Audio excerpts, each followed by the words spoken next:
রাজ্য বিধানসভার অষ্টম অধিবেশনের দিনক্ষণ ঘোষণা হলো আজ। 19 সেপ্টেম্বর থেকে বসছে রাজ্য বিধানসভার অধিবেশনের দিনক্ষণ চূড়ান্ত করা হয় বিএসসি কমিটির বৈঠকে সিদ্ধান্ত নেওয়া হয়েছে অধিবেশন শুরু হবে 19 সেপ্টেম্বর, শেষ হবে 23 সেপ্টেম্বর। মোট 5 দিনের অধিবেশনের সিদ্ধান্তের কথা ঘোষণা করেন পরিষদীয় মন্ত্রী রতনলাল নাথ। আগামী 19 তারিখ থেকে মানে 19 সেপ্টেম্বর রাজ্য বিধানসভার অধিবেশন বসছে। মহামান্য রাজ্যপাল উনি সামন্স করেছেন এবং সে অনুযায়ী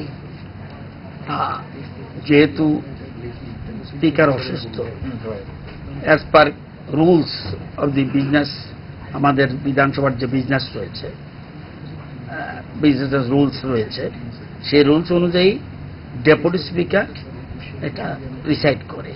আজকে সে অনুযায়ী বিএসসি রিপোর্ট আজকে এখানে প্লেস হয়েছে।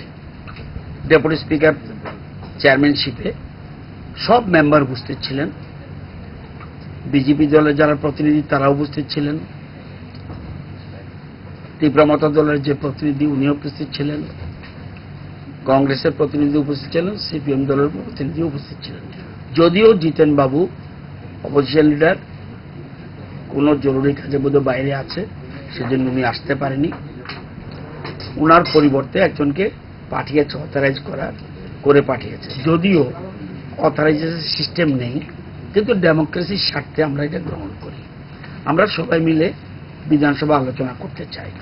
তো আজকে আলোচনা হয়েছে, অধিবেশন বসবে 19 শুরু হবে এবং 23 তারিখ শেষ হবে।